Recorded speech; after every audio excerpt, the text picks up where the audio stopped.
నమస్తే. జనని న్యూస్‌కి స్వాగతం. కౌన్సిల్ సమావేశంలో నగర పంచాయతీ చైర్మన్ ఏమన్నారంటే, నగర పంచాయతీ కౌన్సిల్ సమావేశంలో కౌన్సిల్ సభ్యులు చైర్మన్ అబ్దుల్ గఫార్ దృష్టికి తీసుకువచ్చారు. సమస్యలపై స్పందించిన చైర్మన్ సానుకూలంగా స్పందించి సమస్యలు పరిష్కరించుకునేలా తెలియజేశారు.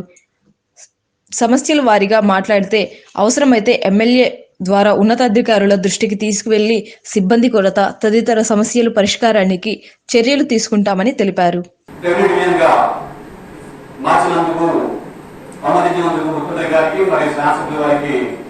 ఈ సమావేశంలో ప్రత్యేకంగా మేము ఆలోచన చేస్తున్నాం.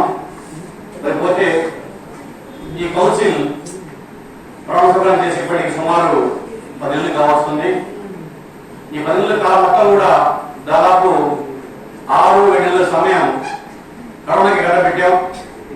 ఆ తర్వాత పని చేద్దామని చెప్పేసి మొత్తం ప్లాన్ మొదలుపెట్టి పనిలో దిగే సమయంలో మరి దురదృష్టవశాత్తు మా కమిషనర్ ట్రాన్స్ఫర్ కావడం, ఎఫ్ఎస్సి ఇవ్వకుండా చాలా కాలంగా అధికారులు పెండింగ్ పెట్టడం, ఎఫ్ఎస్సి ఈ మధ్య కాలంలో లావణ్యమైనకి రావడం జరిగింది.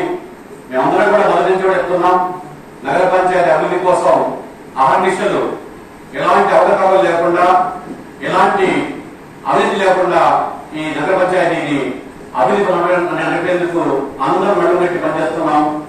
In the six of our constituency MLA. అదే పందాలో మరి ఇవన్నీ అజెండా అంశాలను కూడా చర్చించాం.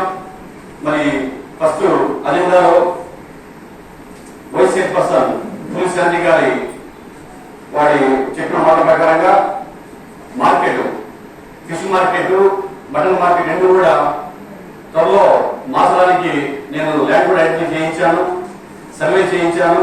ఆ సర్వే రిపోర్ట్ కోసం వెయిట్ చేస్తున్నాం.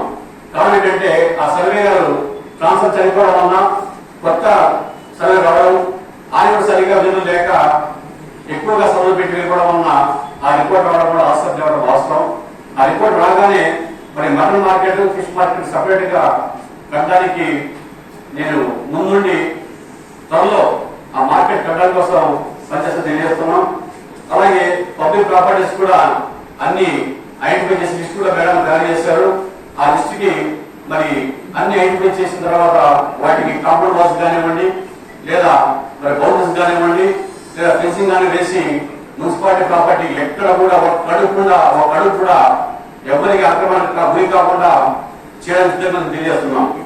అలాగే ఫాగింగ్ కూడా మరి మన ఉన్న ఉద్యోగస్తులు అందరూ పార్క్ స్టాఫ్, చాలా మటుకు పార్క్ స్టాఫ్ ఎక్కువ మంది అందులు అంటే సరిగ్గా కడుగు కనిపించిన వాళ్ళు, అలాగే వికలాంగులు, చెవుడు మూగల వాళ్ళు, అలాగే వృద్ధులు ఎక్కువ వయసు 56 ఇయర్స్ ఉన్న వాళ్ళు, ఎక్కువ వయసు ఉన్న వాళ్ళు సరిగా పని చేయకుండా వాళ్ళు ఉన్న వాస్తవం. మరి వాళ్ళని తీయాలంటే మరి వాళ్ళ కుటుంబం గురించి ఆలోచించి మేము ఆలోచిస్తున్నాం. అలాగే మేడం గారు విషయం అవసరమైతే మీరు అధికారులు మాట్లాడి మరి ఇంకా ఎక్కువ స్టాఫ్ తీసుకునే విధంగా అవకాశం ఉంటే మేము పాస్ చేసి విమర్శిస్తాము. అధికారులు మాట్లాడి ఇంకా ఎక్సెస్ ఆఫ్ స్టాఫ్ ని శానిటేషన్ నుంచి మరి తీసుకోవాల్సిన అవసరం ఉంది. ఎందుకంటే మరి జనాభా తగ్గింది కానివ్వండి, విస్తీర్ణం పెరిగిపోయింది, అర్బన్ కాలనీ ఉంది, దాదాపు 22 రోడ్లు ఉన్నాయి అర్బన్ కాలనీలో. అట్లా మన రిమోట్ ఏరియాస్ లో రోడ్లు పెరిగిపోయి ఇల్లు ఎక్కువైపోయినాయి. జనాభా ప్రాతిపదిక కాకుండా ఇళ్ల ప్రాతిపదిక తీసుకొని మళ్ళా ఎన్హాన్స్మెంట్ ఆఫ్ మెన్ గురించి మళ్ళీ అధికారులు మాట్లాడి మాకు చెప్తే మేము మళ్ళా అత్యవసర సంవత్సరం పెట్టి మీకు లిస్ట్ పర్చేస్ ఇస్తాం, మాకు అవసరం చెప్పేసి దాన్ని బట్టి చేయండి. అలాగే ఆవుల గురించి నిన్న మన రెవెన్యూ మీటింగ్ లో ఎవరైతే క్లియర్గా చెప్పారో, అందరూ కౌన్సిల్స్ కోరారో ఆ కోరిక ప్రకారంగా నిన్న మన 2 రోజులు మైక్ పెట్టి అందరు యజమానులకు కానివ్వండి, పబ్లిక్ కానివ్వండి ఆవులు హెచ్చరించాం. తప్పకుండా రేపే 2 డాక్టర్లు పెట్టి ఆవుల్ని ఇక్కడి నుంచి షిఫ్ట్ చేసే ప్రక్రియలో అందరూ పనిచేస్తాం. కాబట్టి తప్పకుండా ఆవుల సమస్య ఒక వారం నుంచి కరువులో తీసే అవకాశం ఉంది.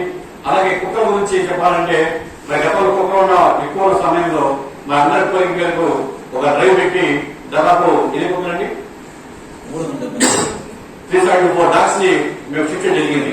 ఎందుకంటే మా ఇన్స్పెక్టర్ చెప్పినట్టుగా మరి డాగ్స్ తీసుకొచ్చి డాక్టర్ తీసుకొచ్చి ఇక్కడ సర్జరీ చేయించడం కానివ్వండి, వీడిని తీసుకెళ్లి అక్కడ సర్జరీ చేయించడం అయ్యే పనే కాదు. అందుకని చెప్పేసి ఒకటే మనకి ఒక డాగ్ కట్టినందుకు 270 రూపీస్ మేము చెల్లించి దాదాపు 374 డాగ్స్ ని ఇక్కడి నుంచి పంపించేసి దూరం పెట్టేశాం. ఆ డాక్టర్స్ కాదు ఇక్కడ మళ్ళా సందడి పెరిగి మన కుక్కలు ఎక్కువైపోయినాయి. వాటి త్వరలో ఒక వారం లోపల మళ్ళా వాళ్ళని పిలిపించి కుక్కలు పట్టి వాళ్ళని పిలిపించి మళ్ళీ కూడా డ్రైవ్ పెట్టి మన కుక్కలు కూడా మేము తీసి చెప్తున్నాం.